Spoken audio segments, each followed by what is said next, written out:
கலையாத கல்வியும் குறையாத வயதும் ஓர் கபடு வாராத நட்பும் கன்றாத வளமையும் குன்றாத இளமையும் கழுபிணியிலாத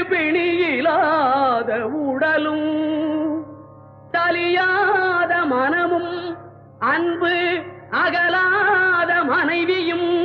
தவறாத சந்தானமும் தாழாத கீர்த்தியும் மாறாத வார்த்தையும் தடைகள் வாராத கொடையும்